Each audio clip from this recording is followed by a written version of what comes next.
नमस्कार, स्वागत है आप सभी का स्वरमय टाइम्स में। आपके साथ मैं हूं सृष्टि। अगले साल लोकसभा चुनाव होने वाले हैं, जिसके लिए सभी बड़े दल अपनी अपनी तैयारियों में लगे हुए हैं। कल जहां विपक्षी एकता बैठक हुई और यूपीए का नाम बदलकर इंडिया रख दिया गया, वहीं एनडीए की भी एक बैठक हुई जिसमें भाजपा ने कई छोटी बड़ी 38 पार्टियों को शामिल किया, जिससे साफ जाहिर होता है कि दोनों गठबंधन अपनी जोरदार तैयारियों में है। तो आइए सबसे पहले बात कर लेते हैं एनडीए की। एनडीए का मतलब नेशनल डेमोक्रेटिक अलायंस यानी राष्ट्रीय जनतांत्रिक गठबंधन है, जिसे 1998 में लाल कृष्ण आडवाणी और अटल बिहारी वाजपेयी ने मिलकर बनाया था। और इसके ही दम पर 1998 से लेकर 2004 तक भाजपा केंद्र में सरकार चलाने में कामयाब रही।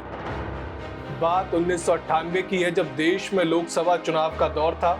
जोर शोर से इसकी तैयारियां चल रही थी। कांग्रेस ने पूरा दमखम लगा दिया था, लेकिन वहीं इधर विपक्षी दल अलग थलग पड़े थे और उस दौरान विपक्षी दलों को एकजुट करने की जिम्मेदारी अटल बिहारी वाजपेयी और लाल कृष्ण आडवाणी ने उठाई।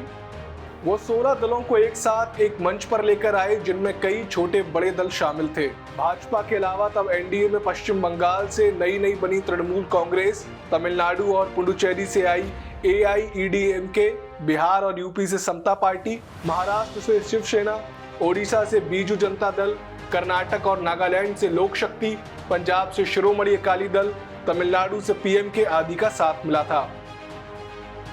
और कुल मिलाकर 16 दल एक साथ मिलकर चुनाव लड़े, जिससे एनडीए के खाते में 261 सीटें आ गईं, जिसमें भाजपा ने सबसे ज्यादा 182 सीटें जीती थी। पार्टी ने किसी तरह सरकार बना ली, लेकिन ये ज्यादा दिन तक नहीं चली। 17 अप्रैल 1999 को एआईईडीएमके ने सरकार से समर्थन वापस ले लिया और वाजपेयी की सरकार गिर गई। हालांकि बाद में फिर से वाजपेयी ने सरकार बनाने में सफलता हासिल कर ली और 2004 तक वह देश के प्रधानमंत्री रहे, जिसके बाद में नरेंद्र मोदी के नेतृत्व वाले एनडीए ने 2014 और 2019 में पूर्ण बहुमत के साथ सरकार बनाई। आपको बता दें कि जब 2013 में बीजेपी ने प्रधानमंत्री पद के उम्मीदवार के लिए नरेंद्र मोदी के नाम का ऐलान किया, तब एनडीए के साथ 23 पार्टियां थीं।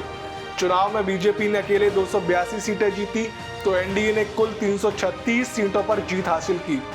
लेकिन पिछले 9 साल में एनडीए के कई सहयोगियों ने बीजेपी का साथ छोड़ दिया है, पर इस दौरान एनडीए गठबंधन में कुछ पार्टियां जुड़ी भी हैं।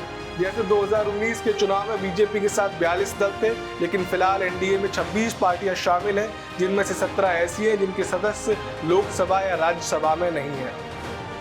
ओवरऑल ये कह सकते हैं कि भले ही कई बड़ी पार्टियों ने एनडीए से दूरी बना ली हो, लेकिन अभी भी बीजेपी के पास काफी ताकत है और इसी ताकत से लड़ने के लिए यूपीए ने खुद को ट्रांसफॉर्म करके इंडिया कर लिया है। असल में 26 विपक्षी दलों की अभी जो रीसेंट मीटिंग हुई है, उसमें यह डिसीजन लिया गया है कि इस विपक्षी गठबंधन का एक नाम होना चाहिए। पहले तो यह समझा जा रहा था कि विपक्षी गठबंधन का नाम यूपीए ही रह सकता है, लेकिन शाम होते होते ये क्लियर हो गया कि एनडीए के सामने अगले चुनाव में अब इंडिया लड़ेगा। आई से इंडियन, एन से नेशनल, डी से डेवलपमेंट, आई से इंक्लूसिव और ए से अलायंस होगा। इंडिया नाम रखने के पीछे कई कारण हो सकते हैं, क्योंकि विपक्षी नेताओं के धड़ाधड़ आ रहे चक दे इंडिया वाले ट्वीट से साफ हो गया है कि विपक्ष ने कौन सा दांव चला है। सीधी सी बात है कि अब चुनाव में बार बार इंडिया नाम सुना जाएगा, क्योंकि राष्ट्रवाद की भावना से ओतप्रोत होगा। दरअसल भाजपा की अगुवाई वाला एनडीए राष्ट्रवाद की काफी बातें करता है, इसलिए इसे ऐसा समझा जा रहा है कि एक नया मूवमेंट पैदा करने और मोदी शाह की जोड़ी के खिलाफ माहौल पैदा करने के लिए इसे काफी सोच समझकर बनाया गया है। सूत्रों ने बताया कि राहुल गांधी ने विपक्षी मोर्चे का नाम इंडिया रखने का प्रस्ताव रखा, जिसे सभी दलों ने स्वीकार कर लिया। पर हाँ, जैसे यूपीए की अगुवा कांग्रेस थी, लेकिन इस बार इंडिया का कोई भी अगुवा अभी तक नहीं है। 2004 लोकसभा चुनाव में कांग्रेस को 145 जबकि बीजेपी को 138 सीटें मिली थी, और ऐसे में एनडीए को सत्ता में आने से रोकने के लिए कांग्रेस ने अन्य विपक्षी दलों के साथ मिलकर यूपीए का गठबंधन किया।